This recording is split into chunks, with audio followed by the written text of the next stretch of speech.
Imam Syafi'i tidak mau. Dia suka memanah dan panahannya tidak pernah meleset. Dan Imam Syafi'i rahimahullahu ta'ala adalah imam dalam iman dan taqwa, wara dan ibadah. Nanti saya akan jelaskan bagaimana waraknya, zuhudnya, taatnya kepada Allah, khusyuknya dan begitu seterusnya. Bahkan Imam Syafi'i membagi malam itu menjadi 3 bagian. Di awal malam Imam Syafi'i rahimahullahu ta'ala gunakan untuk menulis. Di pertengahan malam maka Imam Syafi'i melaksanakan salat. Dan di akhir malam Imam Syafi'i tidur. Dan begitulah keseharian Imam Syafi'i rahimahullahu ta'ala. Dan Imam Syafi'i ini banyak didoakan kebaikan para ulama.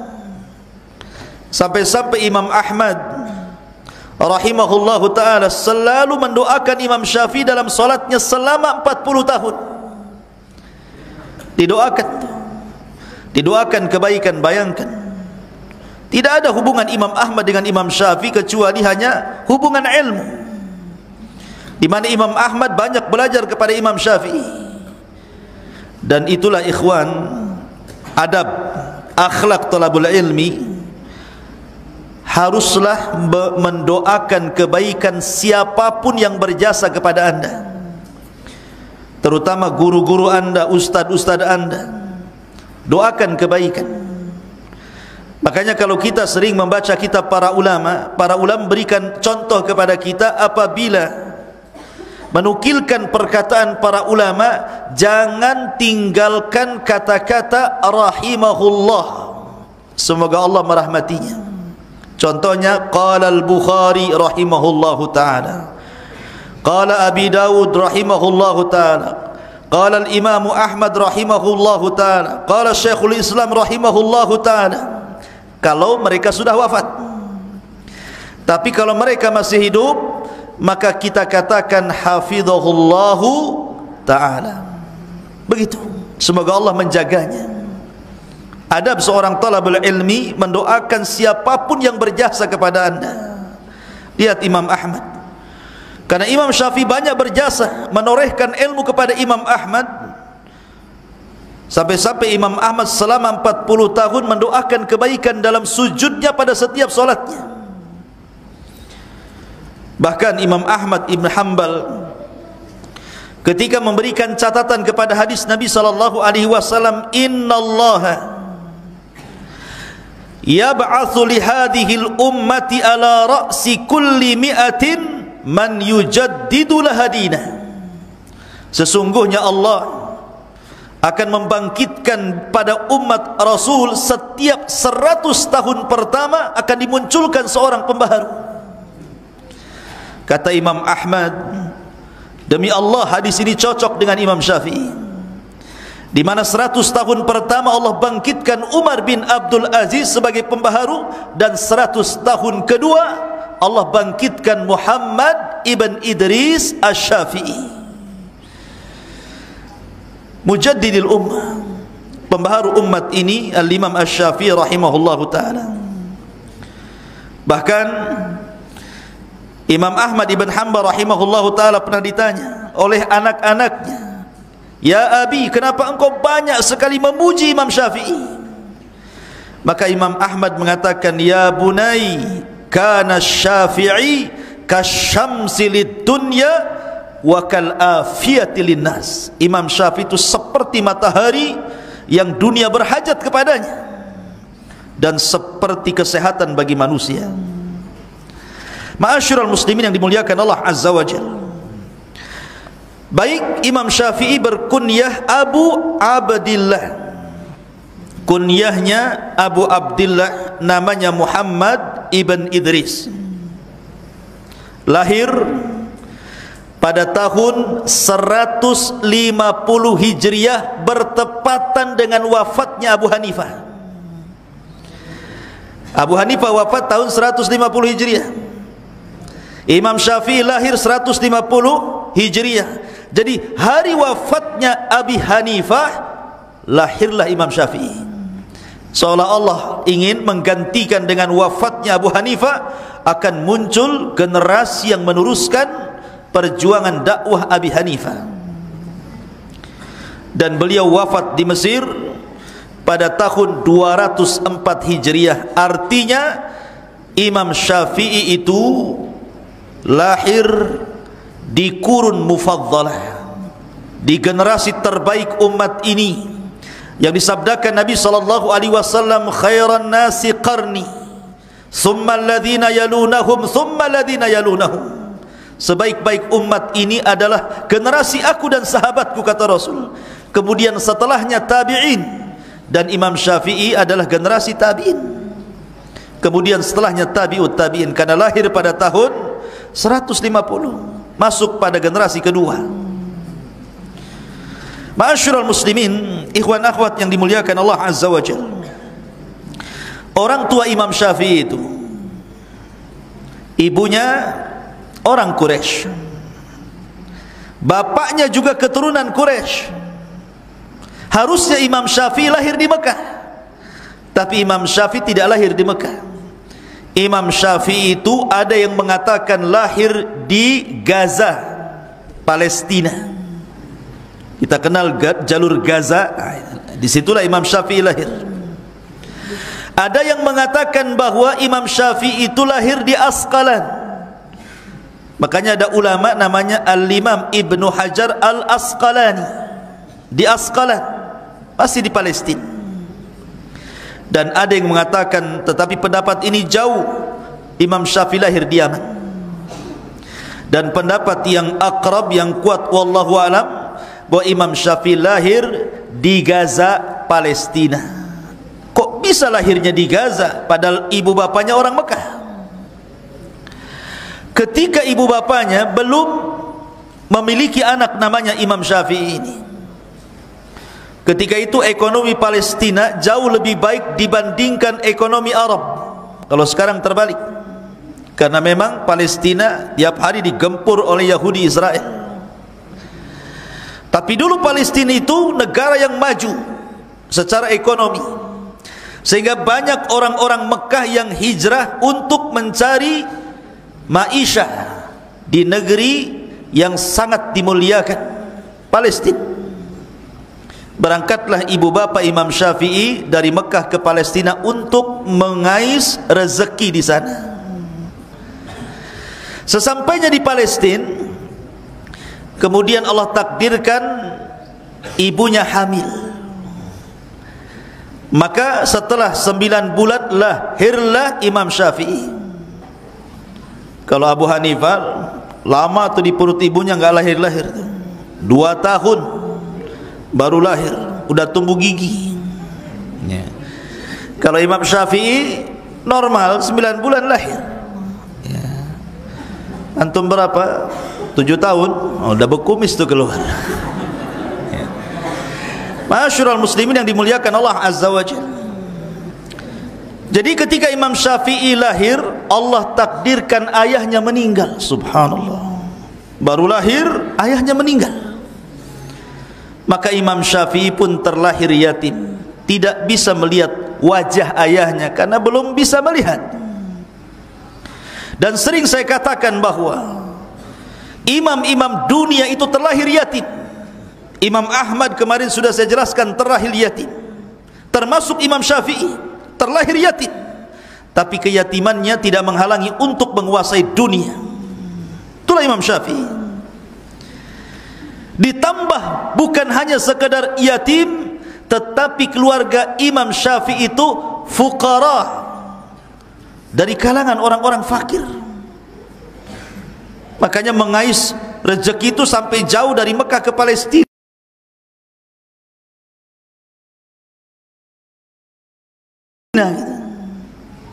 Tapi Imam Syafi'i memiliki ibunda yang sangat cerdas, cerdasnya luar biasa. Makanya akhwat di belakang, jadilah seperti ibunya Imam Syafi'i. Suatu ketika ibunya ini dijadikan saksi dalam sebuah kasus di persidangan. Didatangkan 3 orang, 1 laki-laki 2 perempuan. dalam persidangan itu. Maka saksi pertama laki-laki maju, kemudian setelah dijadikan saksi selesai keluar, kemudian datang saksi wanita yang satunya, kemudian setelah jadikan saksi keluar, kemudian setelah itu ibunya Imam Syafi'i menjadi saksi. Ketika itu dua wanita ini tidak boleh dipertemukan dalam satu ruangan. Saksi tidak boleh berjumpa dalam satu ruangan, harus sendiri-sendiri, nanti ngasih keterangannya beda-beda. Kata ibunya Imam Syafi'i, ya Hakim, tidak demikian. Karena Allah Subhanahu wa taala berfirman, antadilla ihdahuma wa tudzakkira ihdahuma al-ukhra. Mana ayatnya? Dalam surah Al-Baqarah ya. Dalam surah Ad-Dain ya. Antadilla ihdahuma. Betul kan? Wa tudzakkira ihdahumal ukhra, ya kan? Hendaklah saksi itu dengan saksi yang lainnya saling mengingatkan. Bagaimana kami dipisahkan? Sementara Allah suruh mengingatkan satu saksi dengan saksi yang lainnya. Loh, kenapa sih dipisahkan wahai Hakim? Katanya ibunya Imam Syafi'i. Terdiamlah Hakim ketika dibacakan surah Al-Baqarah itu. Kata Hakim, sadaqti, engkau benar. Lihat istimbatnya, kekuatan hukumnya ini ibunya cerdas, wajar punya anak cerdas. Ya. Ma'asyiral muslimin yang dimuliakan Allah Azza wa Jalla. Lah kemudian karena ibunya ini tahu enggak mungkin pulang ke Mekah bawa bayi, tentu akan mencelakakan kesehatan anaknya karena masih bayi ketika itu. Maka ditunggulah sampai usia 2 tahun dan ibunya Imam Syafi'i terus mencari nafkah untuk membesarkan putranya ini. Setelah usia 2 tahun barulah ibundanya Imam Syafi'i membawa Imam Syafi'i pulang kembali, kemudian menetap di Mekah. Disinilah peran ibu luar biasa. Ibundanya Imam Syafi'i rahimahullahu ta'ala memiliki perhatian kepada Imam Syafi'i kecil ini untuk belajar, diberikan semangat gitu kan untuk belajar. Akhirnya kemudian di usia 7 tahun Imam Syafi'i sudah menghafal Al-Quran dengan tajwidnya, dengan suaranya yang indah. Itulah Imam Syafi'i. Sampai-sampai kalau Imam Syafi'i itu mengaji di masjid di usia 7 tahun itu, karena suaranya saking indah membuat satu masjid menangis. Masih kecil Imam Syafi'i rahimahullahu ta'ala, tapi lihat sudah memiliki aura yang luar biasa, mempengaruhi masjid dan jamaahnya. Kemudian setelah dia kuasai Al-Quran, kemudian dia pun mulai mempelajari tafsir. Sampai di usia 13 tahun dia bisa menguasai tafsir Al-Quran dari surah Al-Fatihah sampai Qul a'udzu birabbin nas. Satu Quran dia kuasai tafsirnya. Tidak ada satu huruf kecuali Imam Syafi'i tahu tafsirnya. Usia berapa? 13 tahun. Kemudian setelah dia menguasai Al-Quran dengan mutqinnya, dengan tajwidnya, dengan suara indahnya, dengan tafsirnya, mulailah kemudian Imam Syafi'i merambah kepada menghafal hadis-hadis Rasul. Dihafalnya kitabnya Imam Malik, namanya Al-Muwatta Imam Malik. Dihafal tuh, di luar kepala, di luar kepala. Maksudnya di luar kepala itu bukan seperti antum memang di luar, enggak di dalam gitu ya. Maksudnya Imam Syafi'i itu sampai hafal loh kitabnya Imam Malik, Muwatta'nya Imam Malik itu.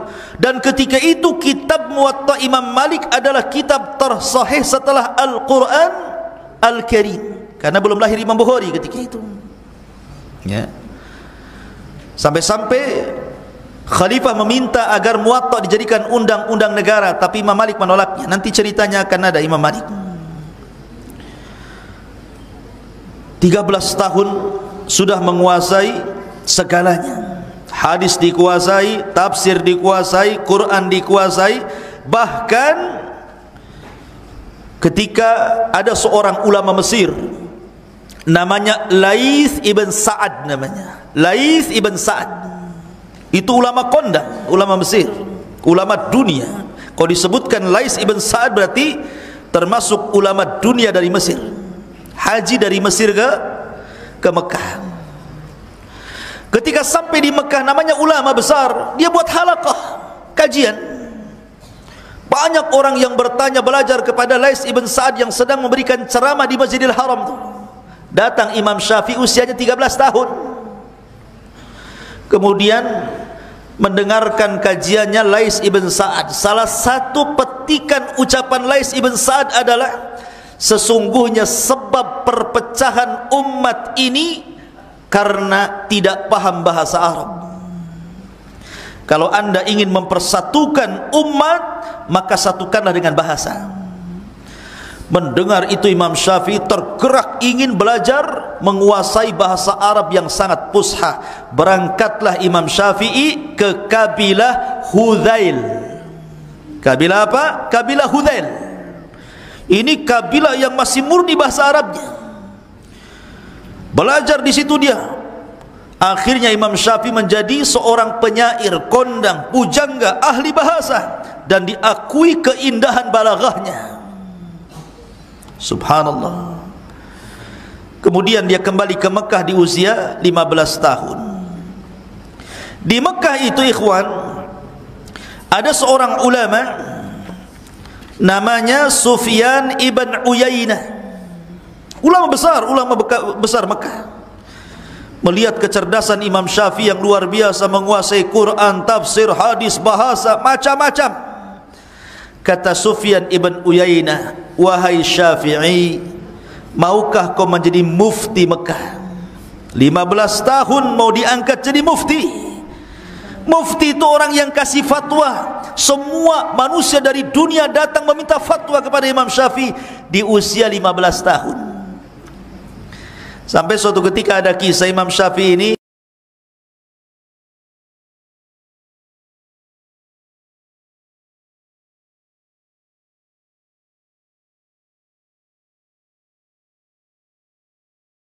usianya belum balik, hampir 15 tahun tapi belum 15 tahun. Kasih kajian di bulan Ramadan di siang hari. Karena kebanyakan ngomong, haus Imam Syafi'i. Karena haus, diambilnya ini apa, minuman ini ya. Nah, kemudian diminum. Tunggu ya. Imam Syafi'i minum. Kena ini pula. Alhamdulillah. Ya. Jadi murid-muridnya heran.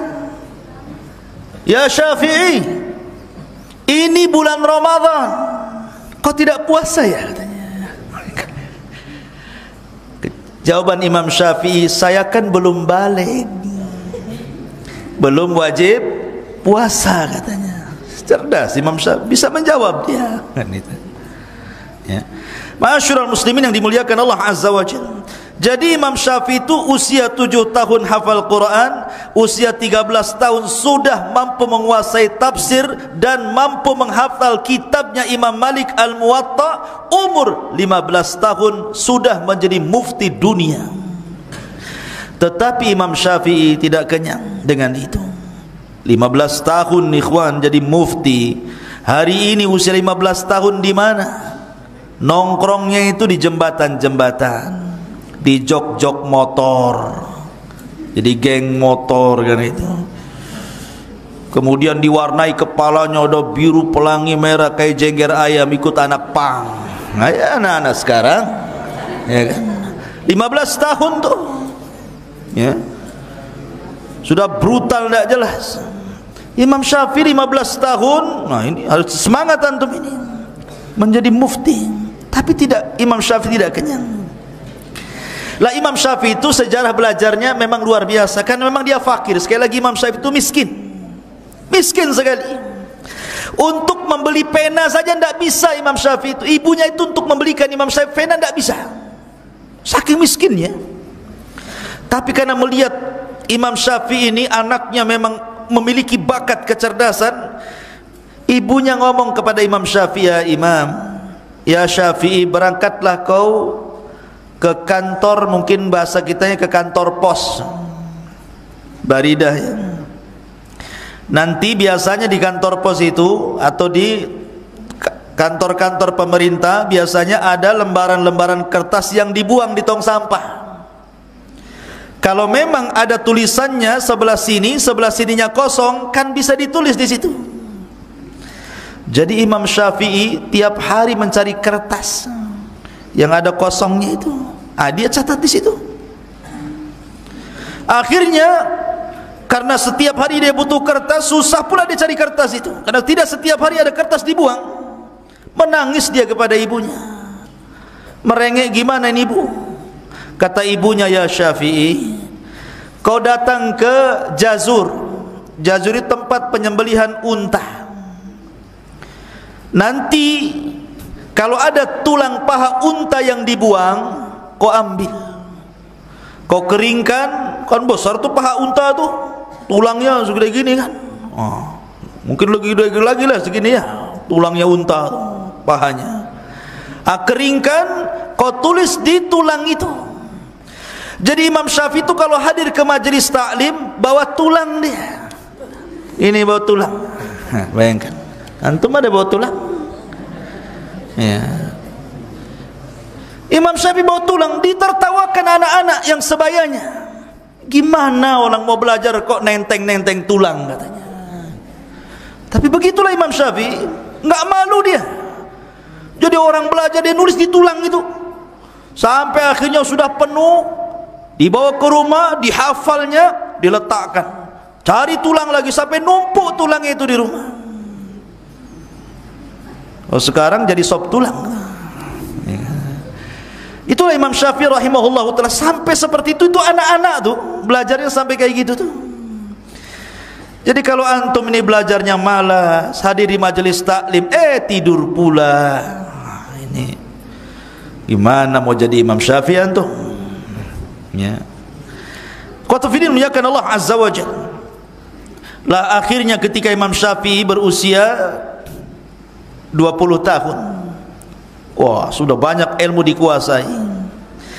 Dia ingin rihlah sebagaimana kebiasaan para ulama dulu, maka Imam Syafi'i pun pengen rihlah, pengen safar, mencari ilmu ke berbagai macam negeri.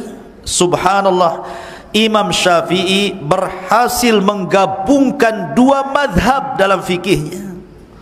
Karena belajar kepada ulama-ulama dua madhab itu. Pertama madhab ahli hadis. Berangkatlah Imam Syafi'i ke mana? Ke Madinah, belajar kepada Imam Malik. Karena Madinah itu terkenal madhabnya ahlul hadis, madhab Malikiyah. Belajar kepada Imam Malik. Awalnya tidak mungkin seorang Imam Syafi'i harus datang kepada imam yang sangat besar, yang sangat masyhur mendunia, namanya Imam Malik. Sama ketika masih kecilnya Imam Syafi'i ini ingin belajar Quran, sementara gurunya ada bayaran.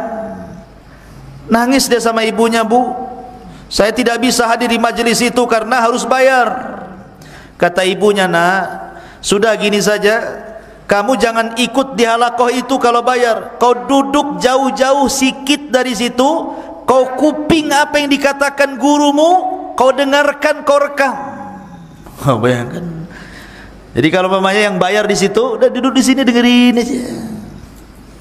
Akhir semua yang diucapkan gurunya itu terekam kayak di MP3 kepalanya tuh. Ketika suatu ketika gurunya nggak hadir, tiba-tiba Imam Syafi'i menggantikan posisi guru yang ngajari anak-anak sebayanya. Datang gurunya kaget, takjub melihat, aduh, anak kecil bisa ngajar dan mampu dengan pelajarannya. Dari situlah maka dia kata gurunya, "Ya sudah, kamu kalau saya tidak hadir, kau yang ngajar." Itu masih anak-anak tuh. Makanya ketika kemudian Imam Syafi'i ingin safar ke Imam Malik, dia mikir nih, gimana sih berjumpa dengan Imam Malik ini? Akhirnya dia mencari perantara sana sini untuk berjumpa dengan Imam Malik dan belajar kepada Imam Malik. Dia punya kerabat seorang pejabat di Madinah, minta supaya dilobikan kepada Imam Malik dan dia boleh hadir di majelisnya Imam Malik. Imam Malik menolak, ilmu itu tidak untuk disogok seperti itu. Kemudian Imam Syafi'i melihat Imam Malik agak keras gitu, takut tidak diterima menjadi muridnya, maka dia mengatakan, "Ya Imam, sesungguhnya aku sudah hafal kitabmu Al-Muwatta itu." Belum belajar sudah hafal kitabnya. Antum sudah belajar lupa kitabnya. Itulah antum. Ya. Jadi Imam Syafi'i dah hafal tuh, kaget Imam Malik. Bener tak bahasa kitanya?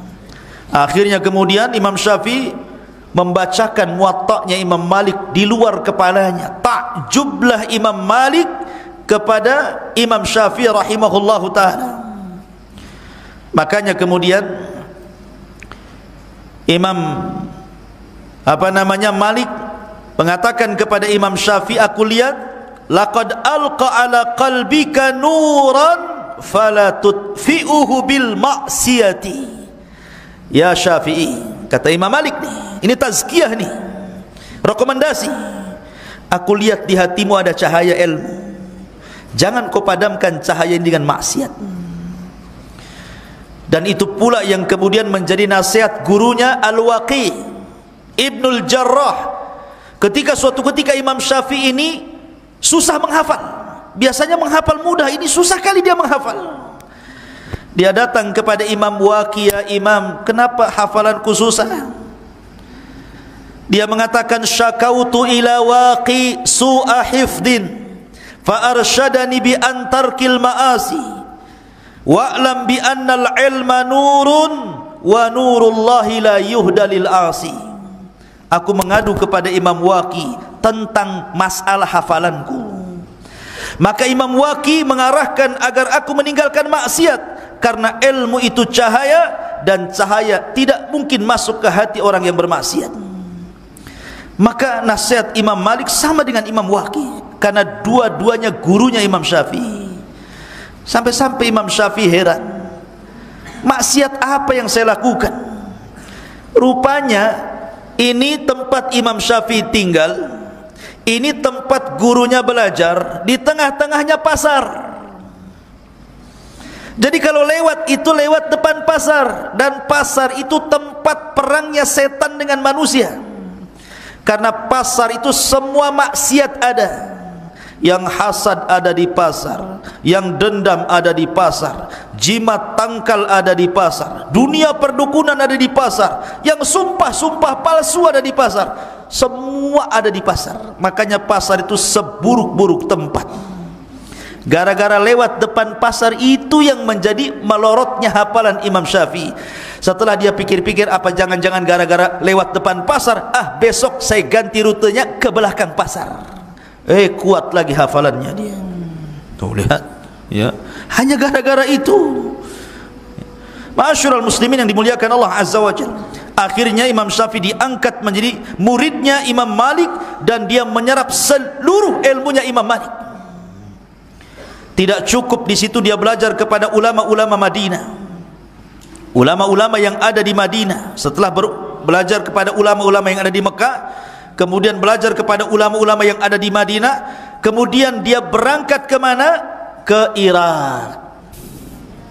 Ke Irak, ingin memperdalam madhabnya Ahlu Ra'i. Madhabnya Ahlu Ra'i, orang yang banyak berdebat dengan akalnya, itu Ahlu Ra'i namanya, dan itu madhab Hanafi. Belajarlah beliau kepada salah satu muridnya Imam Abi Hanifah, Muhammad Hasan Asy-Syaibani, dan yang lainnya. Akhirnya dia pun menyerap seluruh ilmu yang ada pada Abi Hanifah lewat murid-muridnya. Jadi dia sudah menguasai dua mazhab itu, satu mazhab Maliki ahli hadis, dan satu mazhabnya Abi Hanifah Ahlu Ra'i. Setelah itu dia berangkat ke Yaman. belajar di Yaman, belajar kepada Mutarrib ibn Mazin as-San'ani, belajar kepada Yahya ibn Hassan dan banyak para ulama Son'a. Maka Imam Syafi'i pun berhasil mengumpulkan banyak referensi dari madhab yang eksis kala itu. Makanya Imam Syafi'i itu menggabungkan dua madrasah, madrasah ahli hadis dan madrasah ahli ra'i. Ma'asyiral muslimin yang dimuliakan Allah Azza wa Jalla. Lah Imam Syafi'i rahimahullahu taala ikhwan,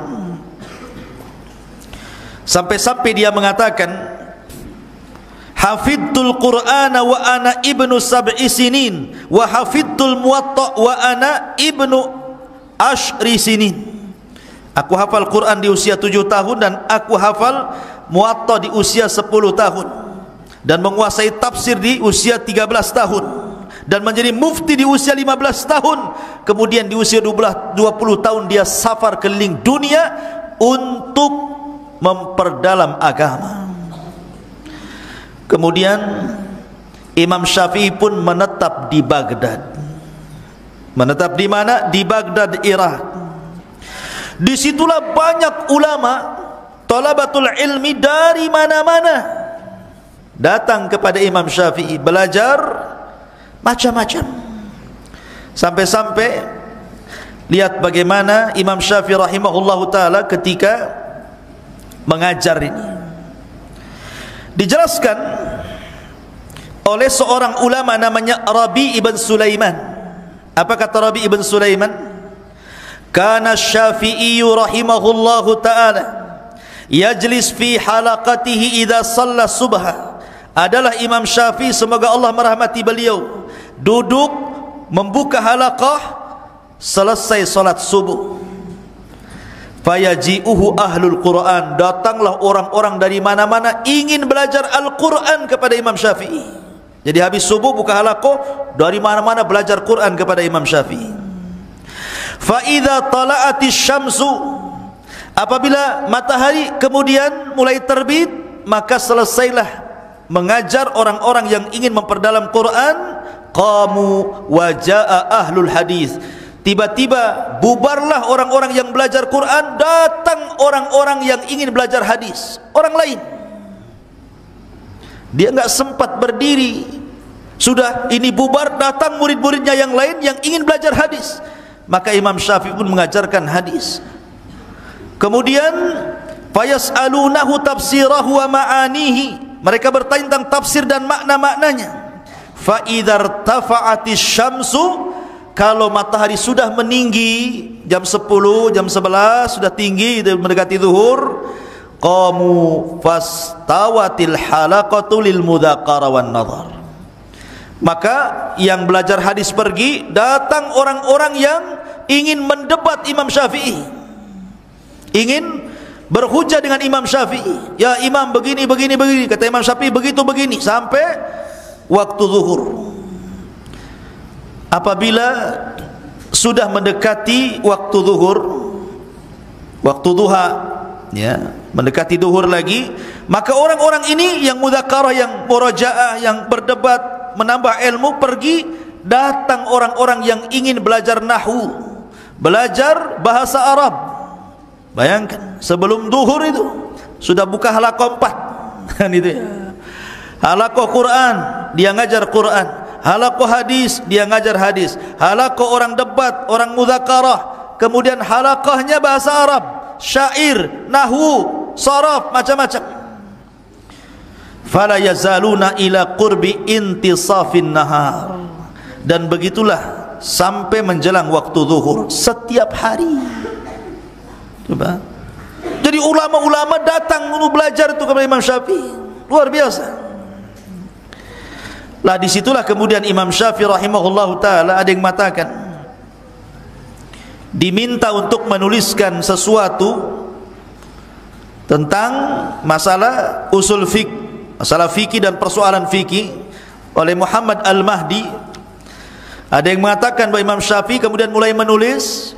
Disitulah beliau mengarang kitab yang dengan kitab inilah Imam Syafi'i dijuluki Mujaddidil Ummah. dikarangnya kitab Ar-Risalah, Ar-Risalah Sughra. Imam Syafi'i menuliskan fatwa-fatwanya itu di buku Ar-Risalah itu, ya.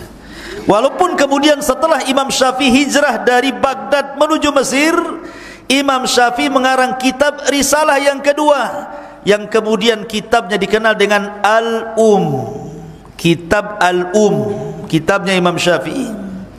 Risalah yang pertama disebut Qaulul Qadim, risalah kedua disebut Qaulul Jadid.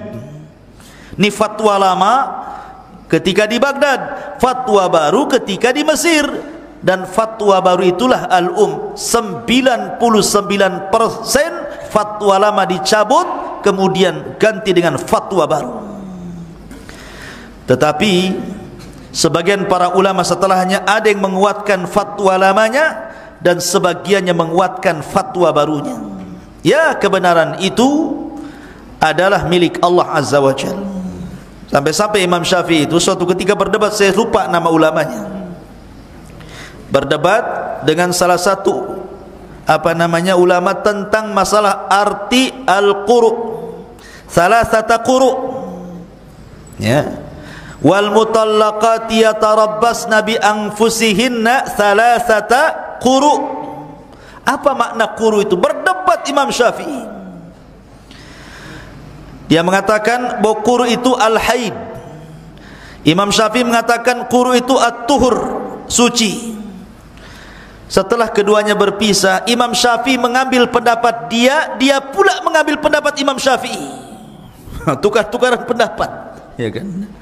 Karena dilihatnya Imam Syafi'i lebih kuat hujahnya, maka dia ambil pendapat Imam Syafi'i, dan Syafi'i melihat orang itu kuat hujahnya, diambil pula pendapatnya. Begitulah para ulama, kebenaran itu ada pada hujah, pada dalil Al-Quran dan Sunnah Nabi sallallahu alaihi wa ala alihi wasallam. Ma'asyiral muslimin yang dimuliakan Allah Subhanahu wa taala, Imam Syafi'i rahimahullah taala kemudian ketika safar ke Yaman, subhanallah, setiap ulama itu punya ujian, ikhwan. Kemarin Imam Ahmad saya ceritakan bagaimana ujian dari orang-orang Mu'tazilah yang mengatakan Quran makhluk, hampir mati Imam Ahmad. Rupanya Imam Syafi'i juga sama. Imam Syafi'i dituduh oleh orang-orang Syiah.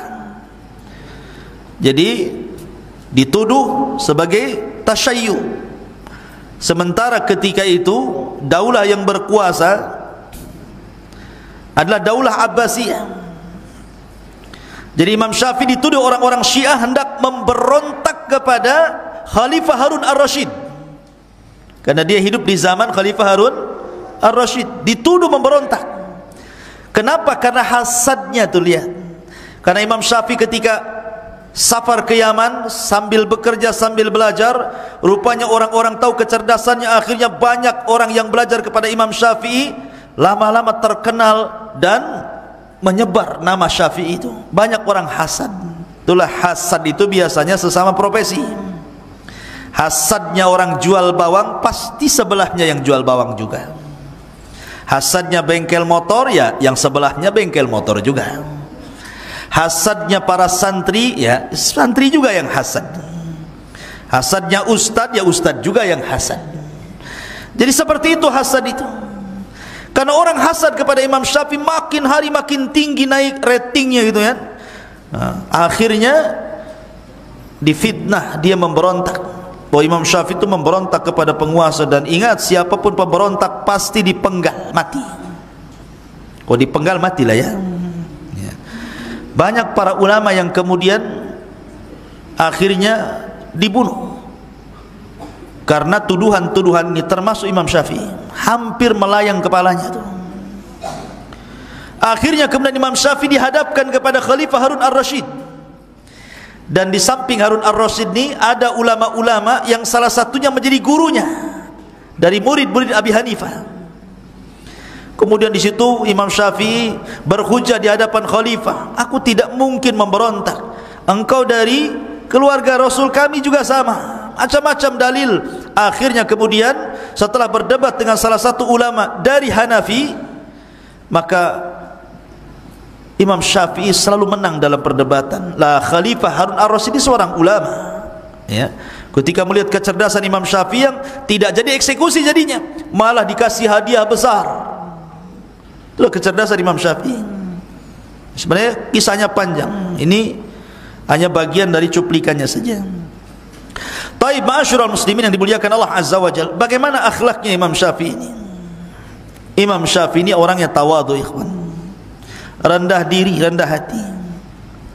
Suatu ketika, kata Yunus As-Sadafi, ada ulama namanya Yunus As-Sadafi, itu muridnya Imam Syafi'i juga. Dia mengatakan, ma ra'aitu aqal min asy-Syafi'i. Aku tidak pernah melihat orang yang lebih berakal dibandingkan Syafi'i. Kenapa Yunus As-Sadafi mengatakan seperti itu? Nazartuhu yawman fi mas'alatin, thumma if tarakna wa laqiyani fa akhadha bi yadi, thumma qala ya Aba Musa ala yastaqim an nakuna ikhwanan wa illam nattafiq fi mas'alatin. Jadi Yunus As-Sadafi ini berdebat dengan Imam Syafi'i dalam sebuah masalah, sampai marah Yunus As-Sadafi ini. Marah, pergi dia. Maka Imam Syafi'i rahimahullah ta'ala datang menemui Yunus As-Sadafi. Falakiyani, dia pun datang menemuiku. Fa'akhadha biyadi, dia mengambil tanganku dan mengatakan, ya Aba Musa, kunyah daripada siapa? Yunus As-Sadafi. Tidakkah kita lebih baik bersaudara walaupun kita ini berselisih dalam masalah? Bersaudara sajalah, baik-baik saja. Antum harusnya begitu. Jangan gara-gara sendal kemudian tak mau bicara, gara-gara lauk kemudian bertengkar, gara-gara hadiah tak dapat pula sewot. Ma'asyiral muslimin yang dimuliakan Allah Azza wa Jalla, begitulah akhlaknya Imam Syafi'i, rendah. Sampai-sampai Imam Syafi'i itu dia mengatakan, sesungguhnya kalau aku berdebat dengan orang, aku hanya mengharap kebenaran ada pada dia, katanya, supaya aku bisa mengambil faedah. Itulah Imam Syafi'i. Ma'asyiral muslimin yang dimuliakan Allah Azza wa Jalla. Kemudian juga di antara akhlak Imam Syafi'i ini, beliau itu suka mendorong orang untuk belajar. Mendorong orang untuk belajar. Antum harusnya begitu. Kalau antum lagi libur, pulang punya adik, antum semangati adik antum.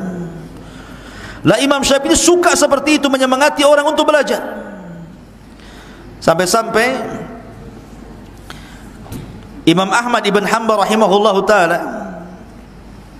ataupun ulama yang lainnya, atau Imam Ahmad ibn Hanbal pernah mengatakan, Abdullah ibn Ahmad ibn Hanbal, putra daripada Ahmad bin Hanbal, namanya Abdullah. Qultu li abi, aku berkata kepada bapakku, kepada bapakku, kemudian kenapa engkau selalu mendoakan Imam Syafi'i yang sudah saya ceritakan di awal? Ini alasan Imam Ahmad, ya bunai kana Syafi'i kasyamsi lid dunya. Matahari seperti matahari untuk dunia. Imam Syafi'i suka menerangi orang dengan ilmunya, mengajak orang kepada kebaikan. Begitulah akhlaknya Imam Syafi'i rahimahullahu ta'ala. Makanya wajar sekali lagi, bukan Imam Ahmad saja yang mendoakan Imam Syafi'i itu. Sampai-sampai di antara para ulama yang ikut mendoakan Imam Syafi'i banyak, seperti Yahya bin Madini, Yahya bin Ma'in, Ali bin Madini, dan ulama-ulama kondang lainnya selalu mendoakan Imam Syafi'i kebaikan. Dan ibadahnya, lihat bagaimana ibadahnya Imam Syafi'i. Imam Syafi'i ini orangnya wara. Dia selalu menghatamkan Al-Quran pada setiap malam, 1 kali khatam. Setiap malam khatam. Karena beda orang yang membaca Quran dengan hafalan dengan orang baca Quran lihat mushaf. Biasanya orang yang membaca Quran lewat hafalan cepat dia selesainya. Karena Imam Ahmad itu dah ngelotok Quran itu, tidak perlu lihat mushaf lagi, cepat. Setiap hari menghatamkan Quran. Dan apabila datang di bulan Ramadan, maka Imam Ahmad menghatamkan Quran setiap malam 1 hatam, dan di siang harinya juga menghatamkan Al-Quran. Berarti 1 hari 2 kali itu kalau Ramadan, 60 kali berarti ya. Kalau surah Ramadannya 30 hari kan berarti 60 kali dia menghatamkan Quran. Sekuat itu Imam Syafi'i mampu menghatamkan Quran. Coba. Bahkan Al-Husain ibn Ali Al-Qarabisi, Al-Husain ibn Ali Al-Qarabisi pernah bercerita, aku pernah suatu ketika menginap di rumahnya Syafi'i. 80 lailatan, 80 malam aku menginap di rumah Imam Syafi'i ini. Kana yusalli nahwa thuluthil laili la yamurru bi ayati rahmatin illa sa'alallaha li nafsihi walil mu'minina ajma'in wa la yamurru bi ayati adzabin illa ta'awwadha billahi minha wa sa'ala an-najata li nafsihi wa li jami'il muslimin wa ka'annama jumi'a lahu ar-raja'u war-rahbah. Katanya Husain ibn Ali Al-Qarabisi, kalau aku melihat Imam Syafi'i sedang solat malam itu, apabila membaca ayat yang berkaitan dengan rahmat Allah, maka Imam Syafi'i akan mendoakan kebaikan untuk dirinya, untuk orang lain, dan untuk kaum muslimin secara keseluruhan. Dan apabila dia membaca ayat-ayat azab, maka dia langsung berlindung kepada Allah, kemudian meminta keselamatan untuk dirinya dan untuk seluruh kaum muslimin. Dia selalu mengumpulkan rasa takut dan harapan. Luar biasa Imam Syafi'i ibadahnya. Makanya wajar kita lihat pujian-pujian para ulama. Di antaranya Abdul Malik Al-Maimuni. Abdul Malik Al-Maimuni dia mengatakan, kuntu inda Ahmad ibn Hanbal, aku berada di samping Ahmad ibn Hanbal rahimahullahu ta'ala, wajara dzikra Syafi'i. Aku lihat Imam Ahmad itu terus membesar-besarkan Imam Syafi'i, selalu membesar-besarkan Imam Syafi'i, diagungkannya Imam Syafi'i, dibesarkannya gitu kan, menunjukkan bahwa sekelas Imam Ahmad loh, imam dunia, dia bisa memuji ulama itu luar biasa. Berarti ulama itu memang ulama luar biasa, karena dipuji yang memujinya bukan ulama biasa juga. Imam Ahmad bin Hanbal rahimahullahu ta'ala, sampai-sampai dikatakan oleh Yunus ibn Abdul A'la, ma ra'aitu ahadan aqal minasy Syafi'i law jumi'at ummatun faja'alat fi aqli Syafi'i lawasi'ahum. Subhanallah, kata Yunus ibn Abdul A'la ini, aku tidak pernah melihat orang yang lebih berakal dibandingkan Syafi'i. Kalaulah satu umat ini dikumpulkan hatinya, dikumpulkan akalnya pada akalnya Imam Syafi'i, dibandingkan nih akalnya satu dunia di zaman itu ya, banyak akalnya, dibandingkan dengan satu akalnya Imam Syafi'i. Satu akalnya Imam Syafi'i sudah bisa mencakup mereka semuanya. Oh, saking berakalnya Imam Syafi'i itu. Dan itu pujian luar biasa ya, dari para ulama. Ma'asyiral muslimin yang dimuliakan Allah Azza wa Jalla. Lah, setelah kita tahu bagaimana pujian para ulama, Imam Syafi'i rahimahullahu ta'ala, beliau banyak mengarang buku yang luar biasa. Karyanya banyak ikhwan, bukan hanya pencetus usul fikih saja.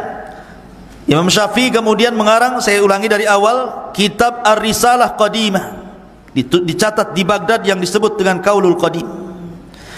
Kemudian kitab Risalah Jadidah yang ditulis di Mesir yang disebut dengan Al-Um. Kemudian kitab Ikhtilaful Hadis. Kemudian kitab Ahkamul Quran. Kemudian kitab Sifatul Amri wan Nahyi. Kemudian kitab Ar-Rad ala Muhammad ibn Hasan. Kemudian kitab Fadail Quraisy. Kemudian kitab Ali wa Abdullah. Kemudian kitab Bayan Fardillahi Azza wa Jalla. Kemudian kitab Jima'ul Ilmi. Kemudian kitab Ibtalul Istihsan, dan banyak lagi karya beliau yang mendunia dan dijadikan rujukan ulama dunia. Makanya Imam Syafi'i itu berkah hidupnya ikhwan. Lihat, madhab yang paling besar tersebar di dunia ini adalah madhab Syafi'i. Keikhlasannya kan, Mazhab itu banyak. Mazhab Syauri, mazhab Auza'i, mazhab Ibnu Uyainah, mazhab Hanafi, Maliki, Syafi'i, Hambali, banyak mazhab itu. Tapi mazhab-mazhab yang lain padam karena tidak disebarkan murid-muridnya kecuali 4, dan yang terbanyak adalah mazhab Syafi'i. Setelah Hanafi, menyebar di mana-mana di dunia ini, sampai negara kita ini berasaskan kebanyakan mazhab Syafi'i. Dan itu menunjukkan berkahnya siapa? Imam Syafi'i rahimahullahu ta'ala. Ma'asyiral muslimin yang dimuliakan Allah subhanahu wa ta'ala, setelah kita tahu bagaimana Imam Syafi'i rahimahullahu ta'ala, maka Imam Syafi'i rahimahullahu ta'ala sekali lagi, kemudian akhirnya beliau menetap di Mesir di akhir hayatnya. Kemudian setelah sampai kepada tahun 204 Hijriah, beliau pun menutup usianya dan dikubur di Mesir. Itulah Imam Syafi'i rahimahullahu ta'ala. Banyak kisah-kisah tentang Syafi'i ini, cuman sekali lagi waktu, karena kita akan tanya jawab. Taib. Di depan saya, bukan ini ya hadiahnya, ini jangan. Nah, ini saja.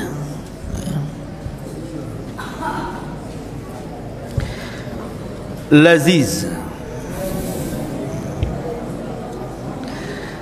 akhwat dulu, akhwat 2, ikhwan 2.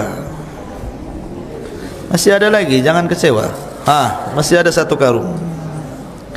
Akhwat,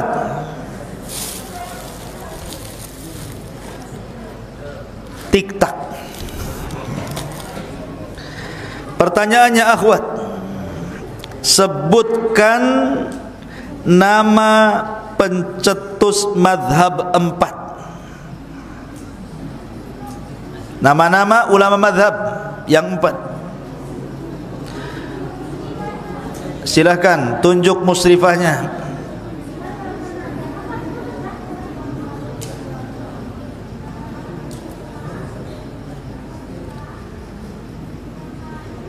Aywa,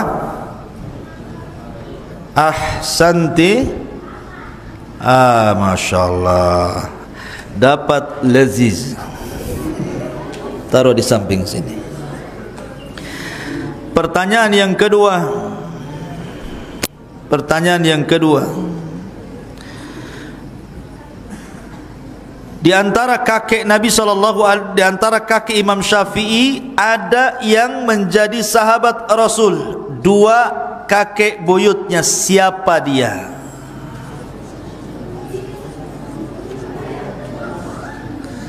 Siapa dia? Jangan ribut. Aywa. Satunya siapa? Syafi' dan Sa'ib. Ahsanti, dapat tik-tak. Taruh di sini. Ikhwan, sebelah kanan sini. Diam sebelah kiri, jangan ikut-ikut. Ya. Imam Syafi'i rahimahullahu ta'ala membagi malamnya, rutinitas malamnya 3 bagian. Sebutkan 3 bagian itu. Mana yang belum? Antum lah.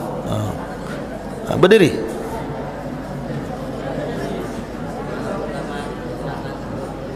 Aywa. Aywa. Malam ketiga apa? Begadang? Istirahat. Ahsan. Dapat minum aja. Dapat laziz.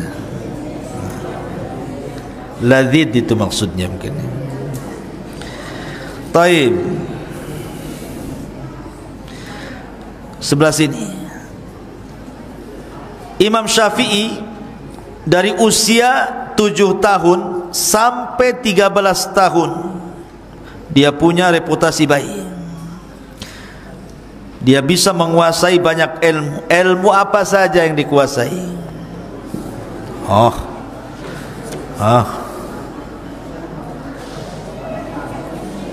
Hah? Kolam suah tuh yang hitam. Antum pakai peci hitam tuh. Apa?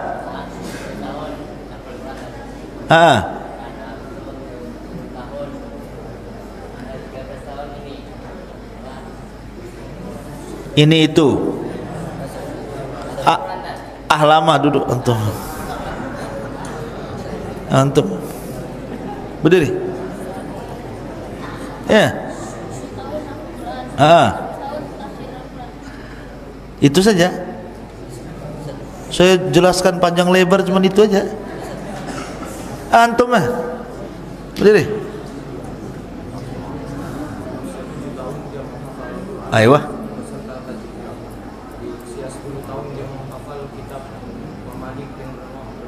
Ayo. Ahsan. Nah, ini baru lengkap. Dapat apa dia? Gemes. Baik. Ahwat lagi 2. Sebutkan nama Imam Syafi'i. Cepat.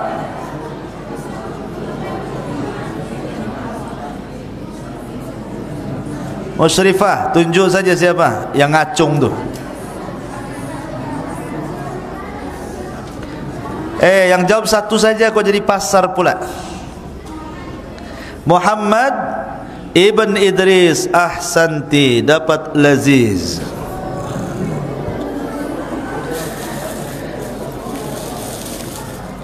Pertanyaan yang kedua, akhwat. Sebutkan tahun lahirnya Imam Syafi'i dan bertepatan dengan wafatnya siapa, dan juga tahun wafatnya. Berarti 3 tuh jawaban tuh. Tahun lahir, tahun wafat, dan kelahirannya bertepatan dengan kematian siapa? Ya, tunjuk saja Musrifah.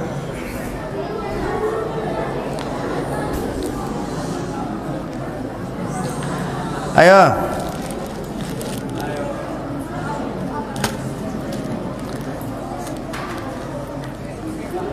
Siapa yang jawab?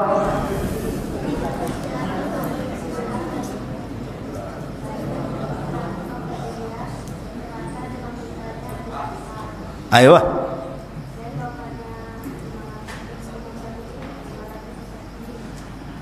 200. Ahsanti, dapat Caca. Tidak tahu itu isinya apa Caca. Ikhwan, laziz. Wah, senang kalau laziz ini ya.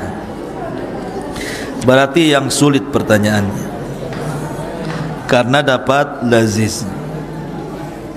Taib. Sebutkan Imam Syafi'i ini menggabungkan 2 madhab. Madhab apa saja? Nanti yang gak usah ngacung lu sini dulu. Bolehlah antum berdiri ujung. Imam Malik dan Abu Hanifah. Bukan itu istilahnya. Madhab apa? Madhab Imam Malik itu madhabnya disebut madhab apa? Hah?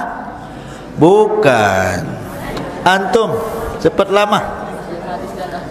Ahsan, ahlul hadis dan ahlu ra'i itu yang saya inginkan. Laziz antum. Air zam-zam. Mau antum? Jangan, tuntut anak. Taib. Gemes.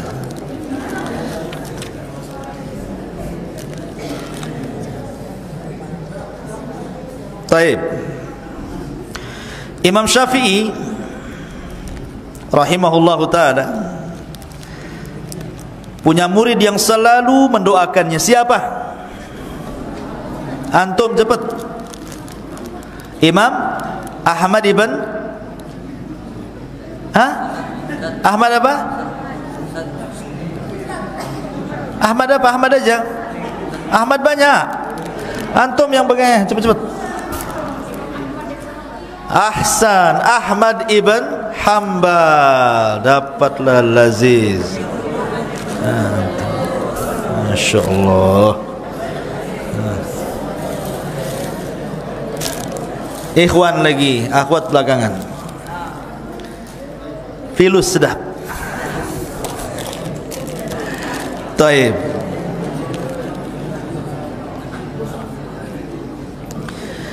Imam Syafi'i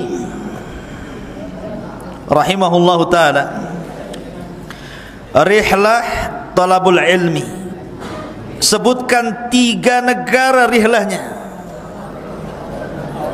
Untuk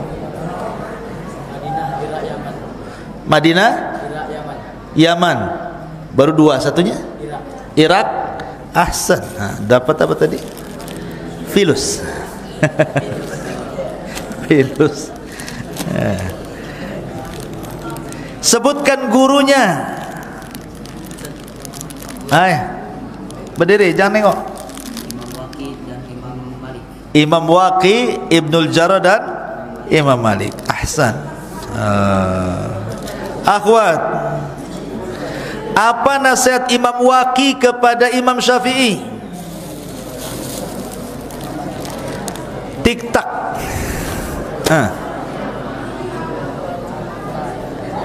Ya Allah, apa nasihat Imam Waqi kepada Imam Syafi'i itu apa?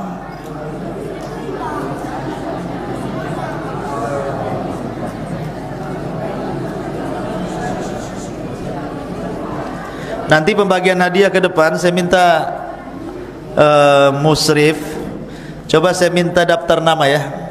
Jadi nggak usah nunjuk, saya akan sebutkan namanya saja, supaya terurut ya. Saya minta itu ya, daftar nama. Nanti dapat dia lagi kan, asih tik-tak dia aja, tiktok dia lagi kan. Ayo akhwat, ayo.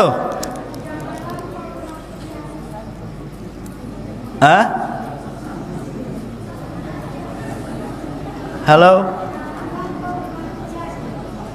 Janganlah kau maksiat gitu aja. Ceritakan apa masalahnya Imam Syafi'i sampai dinasihati Imam Waqi itu apa?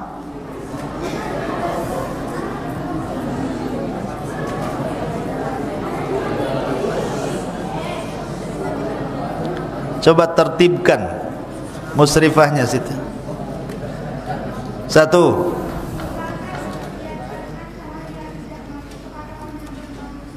Sebab apa Imam Waqi nasihati begitu?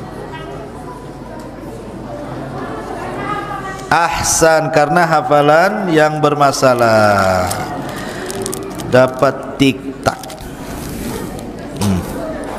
Banyak kali tik-taknya. Masih banyak, tenang. Enak. Dapat enak. Ahwat, dapat enak. Apa ini? Praktis, langsung dimakan.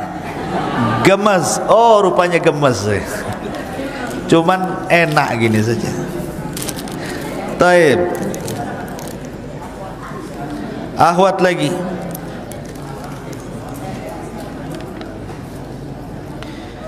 Berapa tahun Imam Syafi'i dibawa ibunya dari Palestina ke Mekah?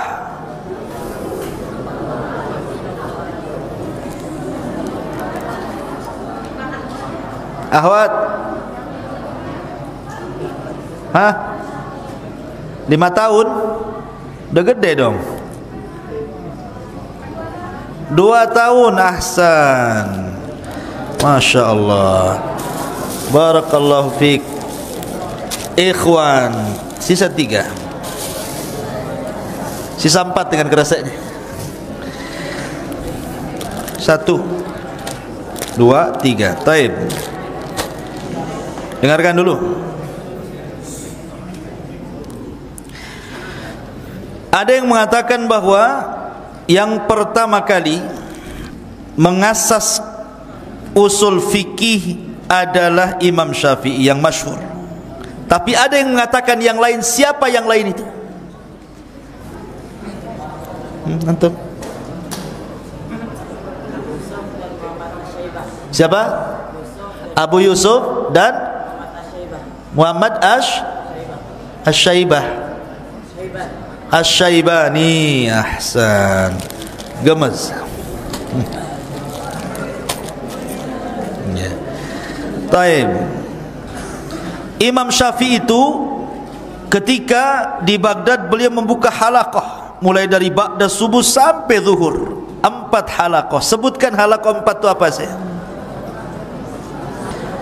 Diam dulu sini. Antum, cepat. Cepat. Dari jam berapa ke jam berapa itu? Dari subuh sampai terbit matahari halaqah Al-Quran, terus naik hadis, terus yang ketiga aywa, terakhir ahsan. Mantap antum. Apa ini? Legi, nggak tahu apa ini sini. Satu lagi semuanya.